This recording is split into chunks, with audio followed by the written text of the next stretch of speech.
이 글은 책 이브이추얼 차선내에서 나온 우화이다. 지금의 나를 생각해보게 하는 대목이어서 같이 공유하고 싶어 이 글을 씁니다. 위대한 이집트 파라오가 젊은 조카 추마와 아주르를 불러 신성한 임무를 맡겼다. 조국을 위해 기념비적 피라미드를 2개 지어 바치라는 것이었다.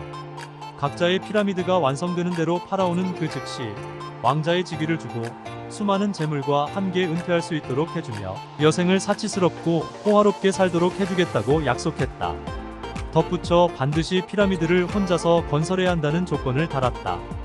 동갑내기인 추마와 아주르는 그 엄청난 일을 다 마치려면 몇 년이 걸리리라는 사실을 알았다. 그럼에도 불구하고 파라오의 지시를 받은 사실에 영광스러워하며 도전을 받아들였다. 그들은 파라오의 집무실을 나와 장기간 피라미드 건축 작업에 돌입했다. 아주르는 즉시 일을 시작했다. 크고 무거운 돌들을 끌어다가 천천히 사각 대형을 만들기 시작했다. 몇 달이 지나자 아주르의 피라미드는 토대를 갖추었다. 마을 사람들은 아주르의 건축물 곁에 모여들어 그의 솜씨를 칭찬했다. 돌은 너무 무거워서 움직이기 어려웠지만 1년에 걸친 고된 노동 끝에 아주르는 완벽한 사각 대형을 거의 완성할 수 있었다. 하지만 추마의 피라미드가 서야 할 자리는 계속 공터 그대로 남아 있었다. 옮겨진 돌이나 다져진 기초도 보이지 않았고 날리는 먼지조차 없었다. 혼란스러워진 아주르는 추마의 집에 찾아갔다. 그는 헛간에서 무언가 열심히 만들고 있었다. 아주르가 끼어들었다. 추마 도대체 뭐라고 있는 거야? 만들어야 할 피라미드는 만들지도 않고 여기 갇혀서 이상한 기계나 만지작거리면서 시간을 보내고 있다니. 추마는 미소를 띠며 말했다. 난 지금 피라미드를 만드는 중이야. 날 그냥 놔둬. 아주르는 코웃음을 쳤다. 그래, 그러시겠지. 1년 동안 돌 하나 쌓지 않은 주제에. 추마는 아주르의 비난에도 꿈쩍하지 않은 채 맞받아쳤다. 아주르, 너는 부자가 되겠다는 욕심 때문에 눈이 멀어서 멀리 내다보지 못하고 있어. 너는 내 피라미드나 신경 써. 나는 내 피라미드에 신경 쓸 테니. 아주르는 헛간을 나오며 빈정거렸다. 바보 같은 놈, 내가 명령을 어긴 걸 알면 파라오가 널 교수대에 매달지도 몰라. 또다시 한 해가 지나자 아주르는 피라미드의 기초를 마무리하고 다음 층을 쌓기 시작했다. 그러나 한 가지 문제가 생겨 이를 진행하기가 어려웠다. 돌이 너무 무거워서 피라미드의 2번째 층까지 끌어올릴 수가 없었던 것이다. 신체적 한계를 느낀 아주르는 자신의 약점을 깨달았다. 더 무거운 돌을 옮기려면 더 강한 힘이 필요했다. 그래서 아주르는 이집트에서 가장 힘이 센 베누를 찾아가 조언을 구했다. 베누는 돈을 받고 아주르가 크고 강한 근육을 키울 수 있도록 도와주었다. 힘이 세진 아주르는 무거운 돌도 더 쉽게 높은 층으로 옮길 수 있을 거라 기대했다. 그러는 사이에도 추마의 피라미드 부지는 여전히 비어 있었다. 아주르는 추마가 파라오의 명령을 마음대로 어기는 것을 보니 아무래도 죽기로 작정했나 보다고 생각했다. 아주르는 추마와 추마의 피라미드에 대해서는 잊어버리기로 했다. 또 한 해가 가고 아주르의 피라미드 건축 속도는 더욱더 느려져 도무지 진척이 될 기미가 보이지 않았다.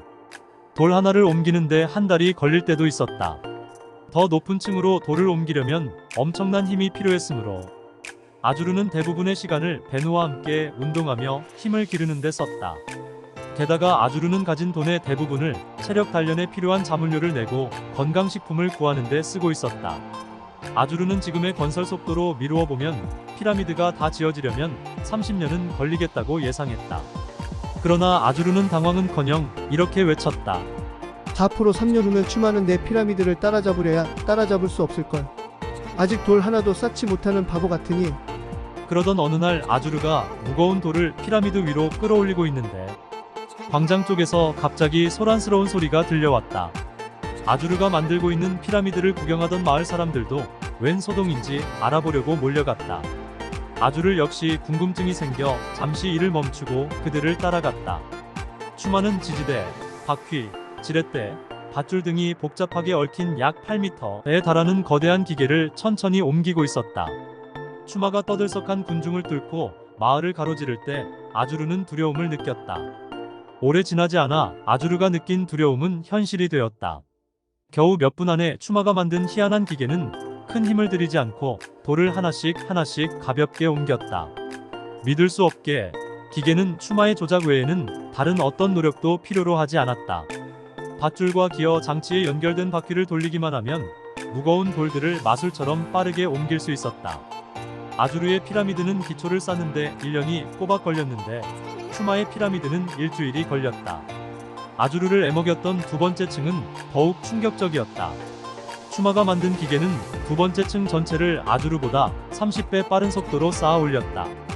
아주르가 2개월에 한 일을 추마의 기계는 이틀 만에 해냈다. 40일이 지나자 추마와 추마의 기계는 아주르가 3년간 해놓은 고된 작업을 고스란히 따라잡았다. 아주르는 그대로 무너져 버렸다. 아주르가 무거운 돌을 옮기느라 몇 년을 보낸 반면 추마는 그 일을 대신해줄 기계를 발명한 것이다. 대단한 기계를 발명했다고 인정하는 대신 아주르는 이렇게 맹세했다. 더 강해져야 해. 더 무거운 돌을 옮겨야 해. 추마가 기계를 이용해서 작업을 이어가는 동안 아주르는 고된 노동을 계속해 나갔다. 8년이 지나 추마는 26세의 나이에 피라미드를 완성했다. 시스템을 만드는데 3년이 걸렸고 시스템을 사용해 효과를 거두는데 5년이 걸렸다. 위대한 파라오는 기뻐하며 약속을 지켰다. 파라오는 추마에게 왕자의 지위와 함께 엄청난 재물을 내렸다. 추마는 평생 더 이상 일할 필요가 없었다. 한편 아주르는 기존의 방식을 벗어나지 못한 채 계속해서 작업에 매달렸다. 돌을 옮기는 데 시간을 허비하고 힘을 기르기 위해 돈을 쓰고 또 돌을 옮기고 힘을 기르고 슬프게도 아주르는 자기 방식에 문제가 있음을 받아들이지 못하고 같은 과정을 감내했다. 감당이 불가능한 수준에 이를 때까지 무거운 돌을 옮기고 힘을 키워서 더 무거운 돌을 옮겼다. 생각 없이 행동부터 한 일의 방식 때문에 아주르의 인생은 고통스러워졌다. 아주르는 결국 파라오에게 약속한 피라미드를 완성하지 못했다. 이유는 간단하다. 자기 대신 일할 시스템을 고안하는 데 집중해야 할 시간마저 자기 자신에게만 집중했기 때문이다. 아주르는 피라미드의 12번째 층을 쌓다가 심장마비로 죽었다. 2층만 더 쌓으면 완성이었다. 아주르는 파라오가 약속한 재물을 손에 쥐어보지도 못했다. 한편 추마는 호화로운 왕관을 쓴 채 남들보다 40년 일찍 은퇴한 후 인생을 즐겼다. 자유시간을 마음껏 누릴 수 있었던 추마는 이집트의 가장 위대한 학자이자 발명가가 되었다. 그는 죽어서 결국 자기가 지은 피라미드 안에 파라오와 함께 묻혔다. 저는 이 글을 읽고 한참 멍하니 뒤통수를 한 대 맞은 것처럼 띵했습니다. 을라와 아주르가 무엇이 다른가? 모두 생각하는 바가 비슷할 거라 생각됩니다. 하지만 낙담할 필요는 없습니다. 오늘 지금 이 순간에 깨우침을 준 이 책 우부이 추워 차선을 에게 감사합니다. 감사합니다.